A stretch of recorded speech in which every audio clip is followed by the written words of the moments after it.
Welcome to Power CEOs, the truth behind the business. I'm Jen Gaudet, your fearless host. Why are we here? Because I believe that iron sharpens iron. And when we bring successful entrepreneurs and investors to share what's working in business, and maybe even some of what's not, we are all able to learn and grow.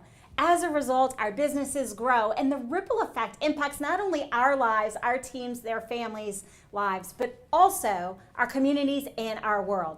You are in for a treat today. I have very special guests here. They are dear friends of mine, super successful power couple, entrepreneurs, investors, consultants, all the way here from the UK. I am here with Rodney and Lynnen Payton. Welcome to the studio. Well, thank you very much. Thank you, Jen. It's good to be here. So I did a complete disservice by just glazing over that you're entrepreneurs, investors, doing all the things. Why don't you each take a moment to just share a little bit about what it is that you're doing today in our amazing world? Well, hi, my name is Rodney Payton, as we just covered, and I, by profession, I'm a surgeon. I'm a trauma surgeon, both military and civilian. My last time out was the Gulf Wars there. So I have a heavy background in surgery, but all the way through, it wasn't enough. I got into education very early on, especially with the military, and then with the College of Surgeons in London. So my whole life has been about growing, continuing developing, continuing professional development, and then that led on into other attitudes like going into with Tony Robbins and learning about neurolinguistic programming, bringing that into medicine and then into business. So that's where I started off. And I am passionate about helping organizations who work with children and families and folks with mental health challenges to get better outcomes. And I do that by improving the leadership, strengthening the leadership, Jen, improving the culture so that staff everywhere feel more empowered, and in that then provide better services for children and families and other vulnerable groups. And like Rodney, in fact, he bought me my first Tony Robbins experience for my 40th birthday. And I remember at that time I was CEO of a not-for-profit organization. And one of our patrons was a very elegant lady who at one time had been lady in waiting to the Queen. And she said, "So what did Rodney get you for your birthday, Lynn?" And I said, "He bought me a self-improvement course." But anyway, I went and I did my fire walk in Geneva with Tony. And I think the rest was history, because I decided at that time that I wanted to do two things. The fire walk kind of made me come to the realization I didn't just drink coffee, I kind of inhaled it.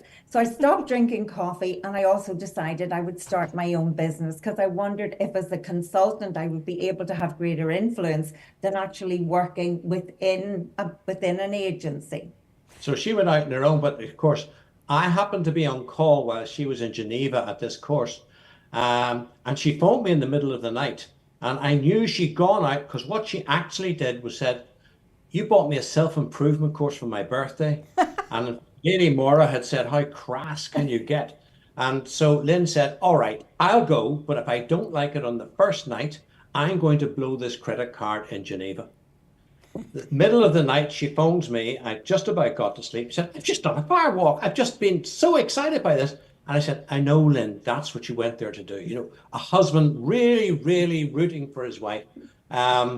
It was terrible actually to begin with, but that was the beginning of our story together, and we've done a lot of stuff together since then. And I think that was probably the start of our entrepreneurial journey as well, because we'd invested a little bit prior to that time, but we really got into both treating our consultancy more like a business, but also looking to see what other things could we do, because we're both very passionate about trying new things.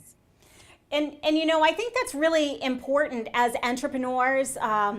is to have that thirst for knowledge and that continual desire to learn and grow. And I truly believe that the reason that you guys are as successful as you are is because you are committed to that lifelong learning, that growth, that personal development. I share that. I've always been on a personal development journey as well. And as far as I'm concerned, the more that we do internally, the more growth that we do, the more that we challenge ourselves, that spills over into everything we do with the clients that we consult, and our communities. And so I really appreciate that story, because so many times entrepreneurs will come to me and they'll say, I don't have the money to invest in myself or in my own personal development. And my first answer is, well, you're doing it wrong.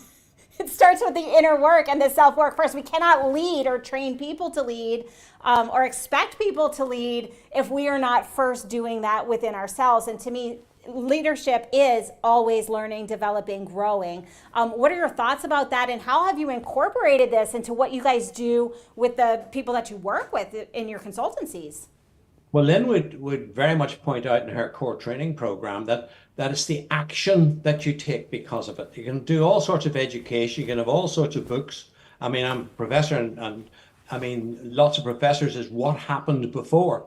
It's putting it into action is the big thing. So the biggest thing for us was all the learnings we took. We weren't, how do you put this into action? When we sit in a conference and we listen to people speak, we think, okay, how does that relate in my life? Because I'm not the same as them, but could I take some nuggets from what they're saying and could I use it in my life? And that's really what it was, putting the knowledge into action. And then I suppose having some skills about turning it around into our own professions and using it there to grow and to contribute. The whole point about the action was contribution. Yeah, and you know, we're like you, Jen, always growing. So after that first fire walk, we then did every single course that Tony Robbins offered. And then we were senior leaders in his agent, in his environment for a number of years, which was all about supporting him, supporting the people who were attending those various courses. But I always say I've never had therapy. I haven't needed to, because I've worked on myself for more than 25 years, helping at those various courses. And then we've also been in many, many other peer groups, like the one that we enjoy with you at the moment with JT Fox. And that's constantly learning. That's really increased our business acumen. It's increased our understanding, really, of how the business world works. And I think we both actually run our own, we call our own businesses, our consultancies, much more effectively as a result. But I think we started making money in property when I started treating that as a business and having a better sense of what are my goals here, what I want to achieve this year, how do I do that? And then I think building a team of people around us in all of our business, because we do business in the UK, in Northern Ireland, in the south of Ireland. We have properties all over the UK. And we have property in Florida, and we're co-venturing with our son to build an urgent care centre in Perth in Australia at the moment. Well, you can't just jump into those things without being adequately educated and having the knowledge, skills, and really importantly, the team of people around you to make them a success. And going to people outside your norm. I mean, for me, it would be going to a medical congress, and that would be what most doctors would do. They go to a medical congress. We go to something like JT Fox, and he introduces to so many people from so many different environments, like yourself. And it's wonderful to be in contact with people like yourself and other entrepreneurs, because that helps our journey. We bring it into medicine, but then we bring medicine out into other fields as well. So it's that mix of not staying in your lane, but going outside, learning from outside and bringing it in. That has been the most powerful thing for us. Yeah. You know, I think I hear that loud and clear, because I was in sports medicine for 20 years, and it's an echo chamber if we stay within our own industry. And you hear the same things over and over again, and you don't ever actually grow outside of that. It's a box, if you will. And I completely concur, and I want everyone who's listening to take note of what Lynn and Rodney just said.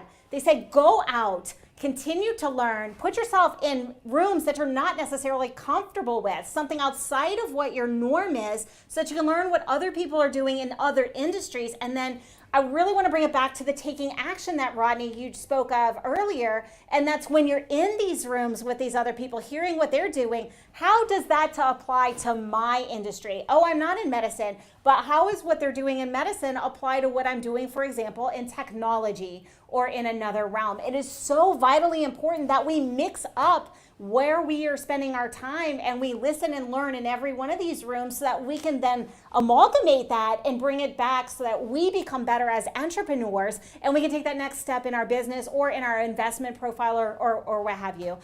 So we do have to take a brief break, but while we are going into that break, I want you at home to think about, what are the rooms that I'm comfortable in?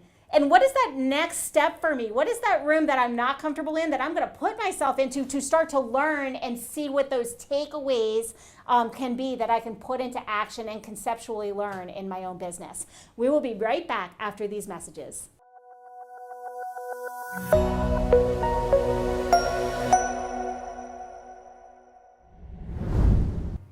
Welcome back to Power CEOs, Truth Behind the Business. I am here with Lynn and Rodney Payton. It has been pure gold so far. Before the break, we talked about finding peer groups, finding mentors and ways that we can learn and grow so that we can continue our own personal development in order to be leaders of ourselves so we can lead others.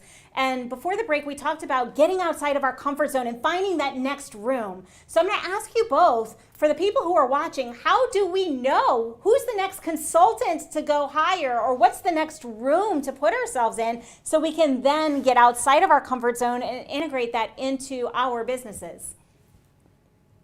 Well, for me, it started off in the OTC. It was in an army environment where I learned to teach. They had a thing called MOIT, Method of Instruction Technique. And education then became very important to me. And my commanding officer said, remember, if you're the smartest person in the room, you're in the wrong room. Mm-hmm. So get out and learn from others. If you know it all, you're in the wrong place. So then we talked about, in the military, setting goals, getting your tasks and working to goals. So I was into goal setting and thinking about, how can I do that in my life? And the master of goal setting at that time, especially, and mindset, is Tony Robbins. So I got a tape. I think he was only in his early 20s. And I got a tape of Tony Robbins, and I loved what he talked about goal setting. And then we went to the United States, and he was on, I think, in Tampa, and I went to see him, and I was blown away. And that was really the start of my journey. I needed goals. I knew I needed that to achieve, to move. One of the interesting things when I was becoming a doctor, I wanted to be an attending, I wanted to be a consultant. And when you get there, when you actually get that stamp on your head, you suddenly realize there's nothing there. So you've achieved it. Now what? And at the age of like 30, you're sitting and saying, well, now I am, so what? And all these goals you work for all your life, even exams at school, once you get there, it doesn't matter anymore. You've got to go further and to grow and develop. So it was about setting goals, and then within those goals saying, so my goals in my life are this, or my goals in my finance are this, and then finding people in that field. So with Tony, and then with JT and various other people, we meet Paul Fink, various other people we have gone to and learned so much from. So it was about setting goals. And I think you asked about, how do you find the next room? For me, it always seems to happen organically. I think when you've been in one group for a long time, you almost outgrow the group. And I think that's what happened. We were with Tony Robbins for years, but I needed new information. Or the same information sometimes, but delivered by different people. Mm-hmm. So then I went to Success Resources America, because one of my girlfriends, Brigida Hufferly, often emceed their events.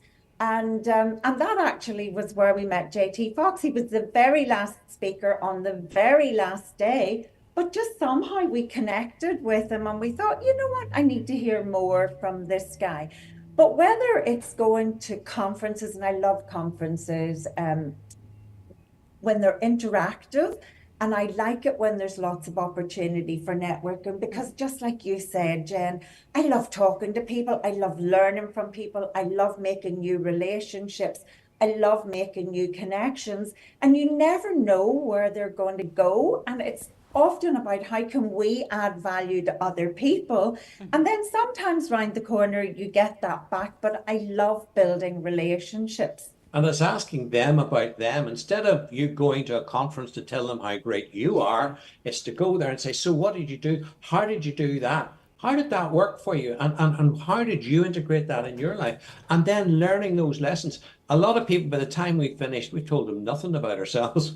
We're just siphoning from other people and seeing what we can. Like you, we're just natural coaches. I can't help coaching in the bathroom or the corridor Yeah, I or get whatever. coached all the time. Yeah, I know.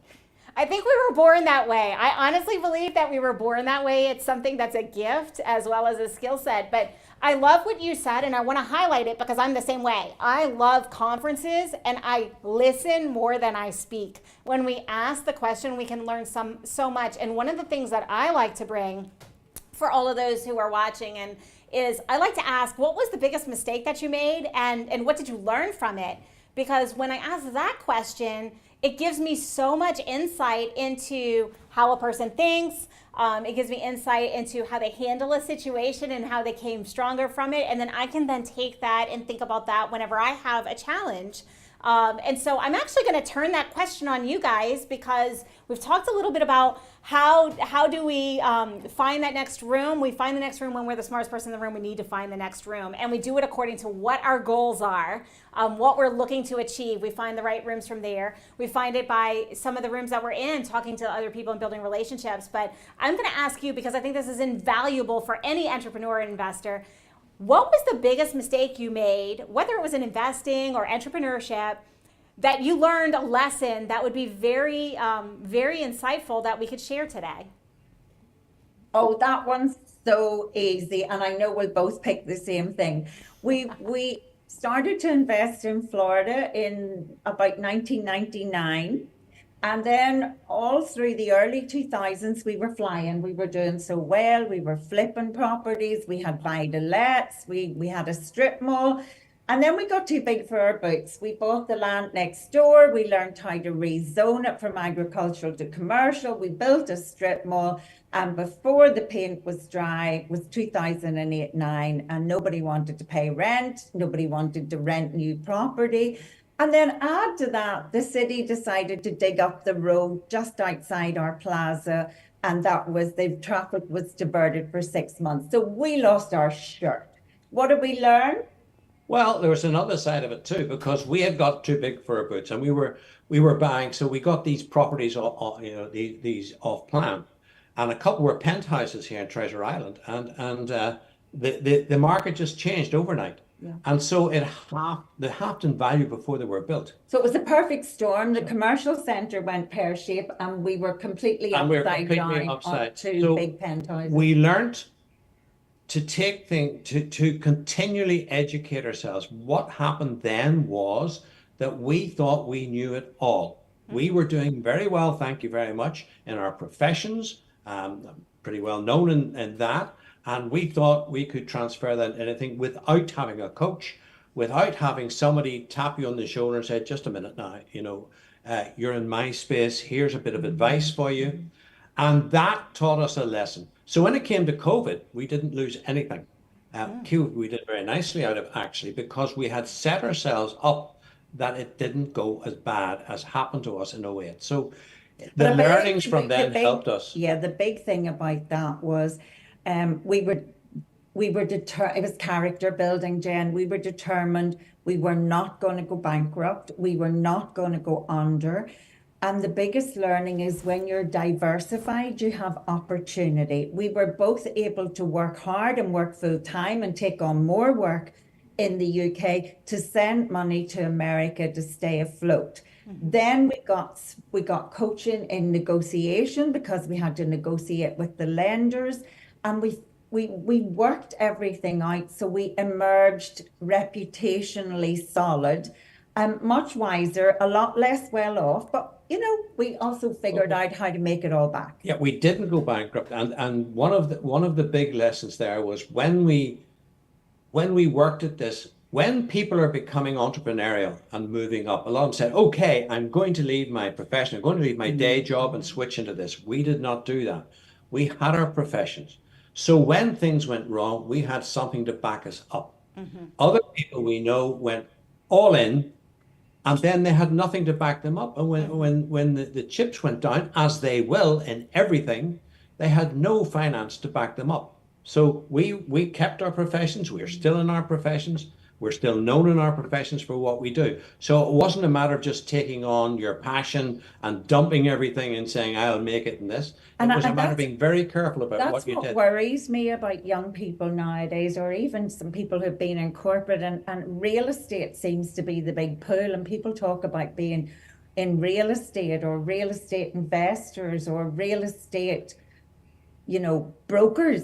But, you need to know that there's a safety net, and you need to have a cushion that if this business doesn't grow as maybe it grows, but not as fast as you want it to grow, you need some sort of cushion financially and I think emotionally to make sure that you survive. You need cash and you need a coach. Yep. I couldn't agree more. And while I actually did leave my profession in medicine to pursue mine. I started my business for years. It was up and running, and my husband kept his. So we looked at it as he's cash flow, I'm wealth building. And so we divided up a little bit differently than you guys did. But you're absolutely right.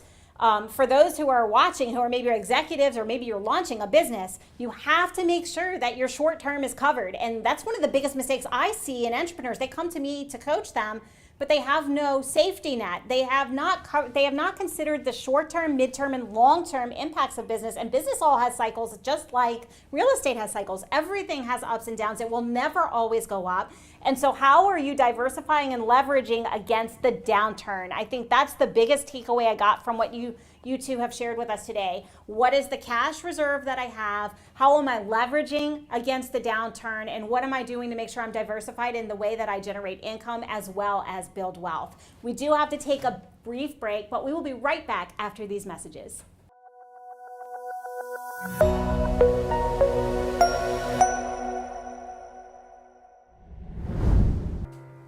Welcome back to Power CEOs, the truth behind the business. If you're just tuning in, you're going to want to go to nowmedia.tv, click on shows, and go to Power CEOs to catch the first half of this episode. Why? Because I have Lynnen and Rodney Payton here, and they are dropping pure gold. We started with how do we find the right leaders, consultants? How do we find the next step for us for our learning, our growth, and development so we can continue to achieve our goals and grow and develop?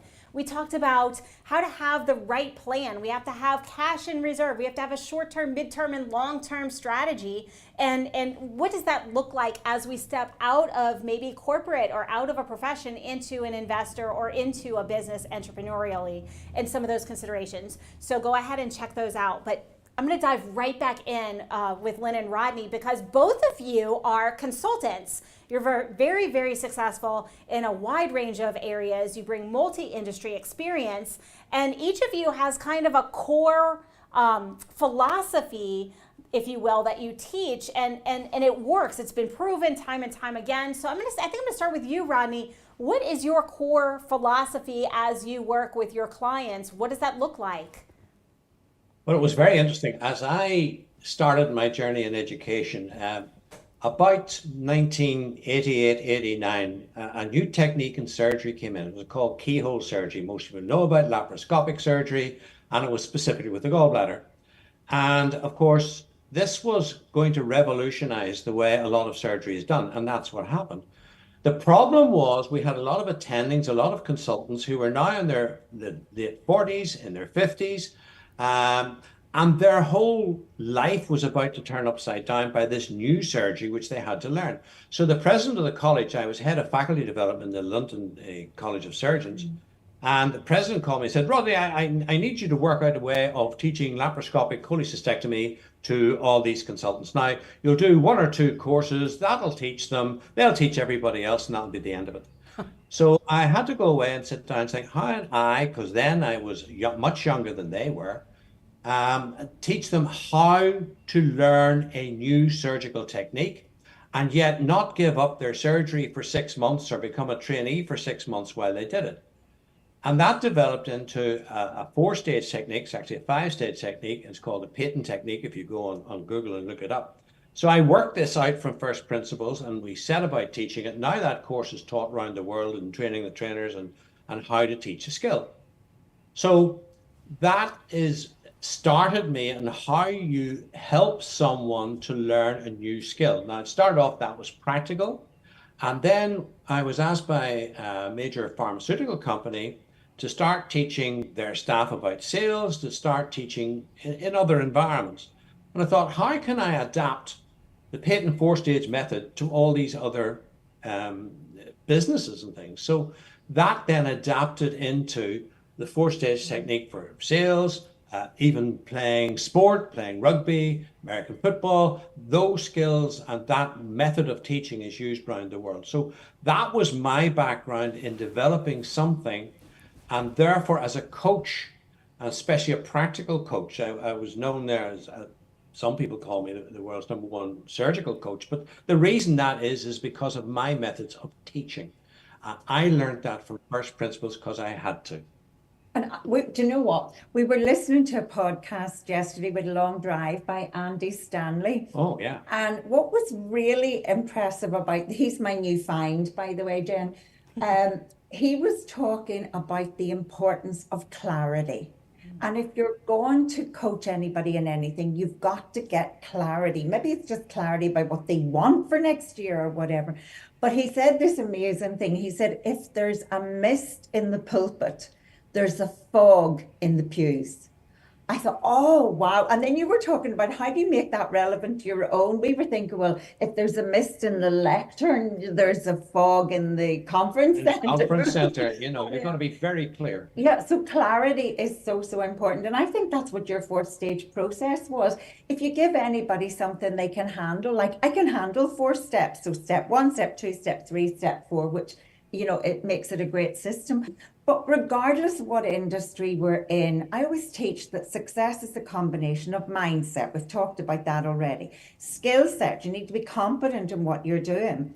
But it's also about the tools and strategies that you use to get the job done and systems, because that just saves you time and energy working out every time. If we've done this more than 3 times, we need a system for it. And then you need to take action, which we've covered already, and you need to work as part of a team.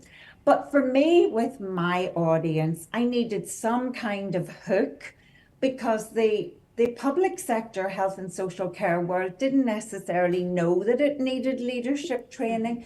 So I talked about developing your core skills. And what are those core skills of leadership? Well, you and I both know it's some kind of version of this. The C is for communication. Leaders have to be fabulous communicators. And you said earlier, Jen, the biggest part of communication is listening. Listening to understand what it is the client wants. Listening to understand what the problem the business currently facing is. So communication. And of course, we communicate, as you can see, I talk with my hands. We communicate not just with our words, but with our facial expression, our body language, our tone.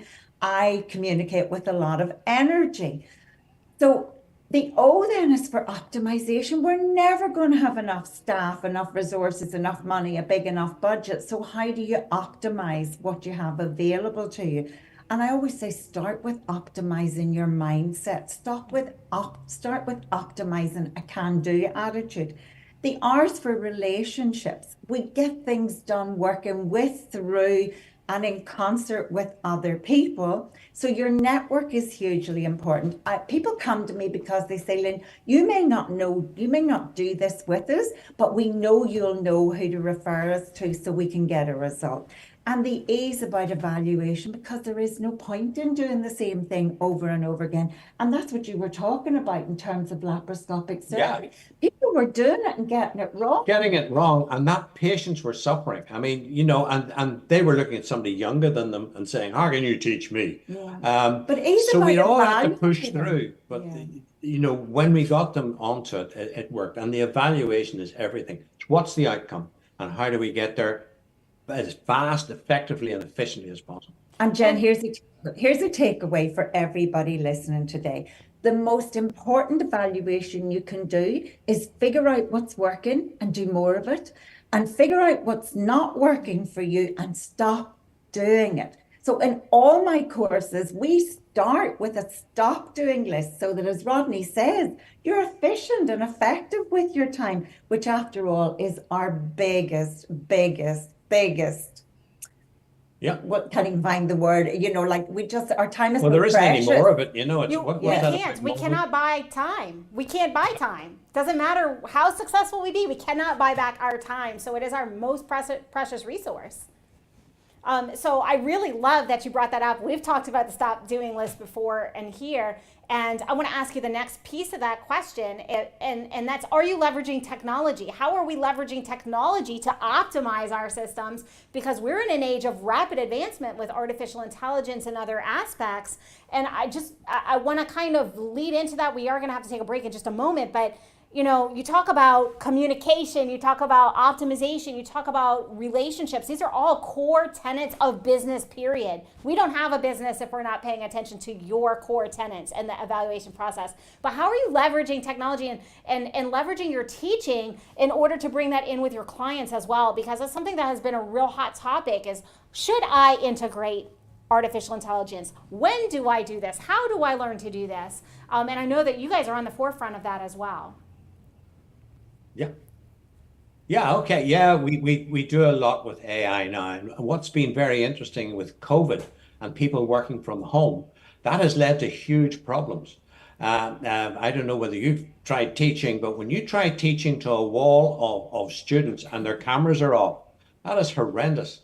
One, you're not getting the feedback, you're not getting the almost 90% of communication from them. You don't know, you can't help them, you're not seeing them. And they bury themselves sometime in technology and the communication is lost. So yeah, it's very important for us to get hold of AI, to use it properly and efficiently and effectively, but also watch it has its downsides. Absolutely, I couldn't agree more. And we do have to take a brief break, but before we do, get your stop doing list. What is it that is not working? What is it that's taking your time and not generating your revenue in your business? That's a perfect place to start. Lynn gave you an action step for this segment. Get your stop doing list. Stop doing it. I understand it's hard for us to let go, but that is part of entrepreneurship. And we will be right back after these messages.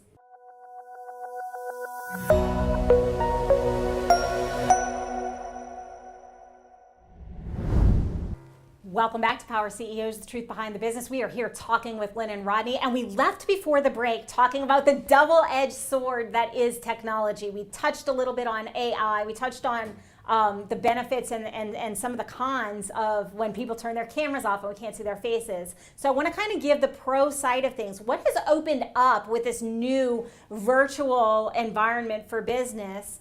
And how do we up-level our self-care, because we're no longer doing all the things that we used to do before we became so tied to our computers? Yeah, isn't it fascinating? Many years ago, we were told computers are going to come in and make life so much easier for everybody. We're going to have so much extra leisure time. It's going to be so good. Now, way back, Peter Drucker in the late 50s said very clearly, he saw it coming. He said, you're moving out of a practical environment into a knowledge-based environment, and that's going to lead to a heck of a lot of stress that people who are out doing physical things don't have to the same extent. My father, when we went on holiday, there weren't any phones. You didn't carry them with you. You went on holiday, you were on holiday. Nobody could contact you. You came back when you came back. But now you're up early in the morning, late at night, answering emails and things. So it is very difficult, and it's quite a stressful environment, especially for people coming in new. Now, I would point out my function as a professor sometimes of medical legal laws. I do a lot of medical malpractice and I teach tort law. I was asked early on, and university started discussing, here, we've got to stop students using AI because, they're plagiarizing, they're bringing these things in, they're not thinking for themselves, and so we should ban it. And I said, that's like trying to push back, that's King Canute pushing back the tide. That is banning Google, banning everything. Mm-hmm. If you think that AI gets it wrong sometimes, so do the newspapers. And it depends. You can follow up which newspaper you want to get the information you want, and it'll be totally biased. So we have to teach the new generation how to deal with this. Not to say it doesn't exist, but to say it does exist. I expect you to use it. Now then, how do we use it ethically and responsibly? Uh, the other side for young people coming in is if they're coming out of uni and then you start this virtual environment, they don't get the ethics of working, they don't get the culture. And I think that's the word I'd want to bring up, the culture of working, the culture of working with other people, of having interactions, to be able to walk down the corridor, knock on a door and say, excuse me, have you seen this before? Help me with this piece of paper. Because if you're actually miles away and it's a nuisance to go find somebody and you email people, which is a terrible method of communication when you really want some information. That's been a culture problem and a big problem with young people coming into the work environment. So the positive side is you can very quickly access a wide range of things. In law, you can have just about everything at your fingertips. The problem with it is learning how to deal with it, understanding the biases, understanding how you're going to deal with the biases. And you don't use what we call a confirmation bias, i.e. you only look for the information you want and the information that backs up what you already believe. One of our problems with speaking is when we talk, we're talking from our memory. We're talking about what we already know. The more you talk, the less you learn about the future. So Rodney uses AI much more than me, Jen, so I'm going to confess that right up. But I want to talk a little bit more about the impact of remote working, because the unions actually brought me in to coach some of their staff to both support them to set up remote working at the beginning of COVID, and then also to help people come back to work when it was possible to do so. And what was really important was the secret was to have boundaries. And you needed, if you were in, because some people were living and working out of their bedroom. So one of the important things was that you created a workspace with some boundaries around that. You created a work schedule. And also that you scheduled your interaction with other people. So those were just some of the very basics that people didn't understand how important they were. And then people got into the habit of working remotely and became more and more isolated. And we had to build back their confidence to come back into the workplace. And as Rodney said, the challenges for some of the newer people was they weren't being socialized into working in an office environment or a physical environment. And that was challenging. So it has its benefits. For me, it was fabulous. Instead of having to drive miles to do physical workshops, I was able to do a lot of online workshops. The biggest thing about those was keeping them interactive, insisting everybody had their cameras on, making sure everybody participated, and they all loved it whenever they were encouraged to participate. And then the other great benefit is one-to-one coaching. You know, Zoom and Microsoft Teams works fantastically for one-to-one coaching, and people are able to afford it better, and we can fit more in. So therefore, as coaches, you and I can reach out to more people. But I also want to say something about the importance of self-care whenever we're in our current environment, which tends for most people now to be a hybrid. It's a personal responsibility to look after ourselves, and as leaders, we have to lead by example. How do we look after ourselves? Well, I can't remember the name of the wonderful American lady who said, self-care is not self-indulgence, self-care is self-preservation. And we have a personal responsibility to make sure that we have a sleep routine that is healthy, that we eat food that actually serves us. And for most of us, and Rodney's a prime example because he lost 60 pounds when he was diagnosed as type 2 diabetes. We've got to reduce the amount of sugar we eat. We've got to take exercise. And the other thing that the Irish Psychological Society said is critical to self-care is we have to have meaningful social interaction. Absolutely. I couldn't agree more. And so for me, and I know you guys probably do the same, I have to put it into my schedule. My calendar is not just for work and business purposes or to go and learn about investment or do those things. It's also When is my lunch break? If I don't have it in my calendar, I might forget. I'm the person who forgets it because I'm very passionate about what I do and I really love what I do, and I'll get caught away. So I literally have put in my personal life, my socialization schedule gets scheduled first and business around it, because as entrepreneurs who travel a lot, and you guys are the same, we're always in a different time zone, we're always have something going on. So if we don't put that into our calendar and prioritize that, then it's very easy for us to let some of those things slip. So I love that you brought that up because it is so incredibly important. And I want everyone to pay attention to what Lynn said. Lynn said, make sure that you take care of yourself. Your self-care is your responsibility. And for us to lead others, we have to lead by example. And so it's not selfish for us to take self-care and to take that time and to put it in our calendar. It's actually self-preservation. And the reality is, as we lead our businesses, as we are the leaders, we are required to hold ourselves in health, because if we lose our health, then everyone else suffers for that. And it is our responsibility to take care of that. So thank you so much for bringing that up. Lynn, if people would like to reach out to you to learn a little bit more about what you're doing, I know this is an area of expertise for you. How can they reach out to you to learn more? Well, they can email me at lynn@lynnpayton.com, or they can reach me at my website, which is up on the screen right now, www.lynnpayton.com. And if they go to the website, there's lots of free stuff. Go to the Leadership Library, and it's got tips on hundreds of different aspects of leadership. And there's a great podcast with Jeffrey Edwards called The Leader's Chair, when I specifically look at self-care. Fantastic. Thank you. And Rodney, thank you for sharing all of your expertise. If people would like to reach out to you and ask you more or dive deeper into what you are offering, how can they reach out to you? Yeah, it's rpayton@rpayton.com. My background, is medical malpractice, and I deal with that. I just like to add one thing to Linda. When I did lose the weight, diabetes reversed, hypertension reversed, everything reversed. So I can't emphasize enough that healthcare. Anybody wants to speak to me about it, it's rpayton@rpayton.com. And the website is jwrodneypayton.com. Thank you so much, both of you, for your expertise. I really appreciate having you on. It's not very often we have a power couple who do so many amazing things in our world. So thank you for bringing your brilliance to us. I appreciate absolute pleasure. Thank you so much. Thank you, Jen. And you, yes, you, I am talking to you. You have heard amazing action steps from Lynnen and Payton.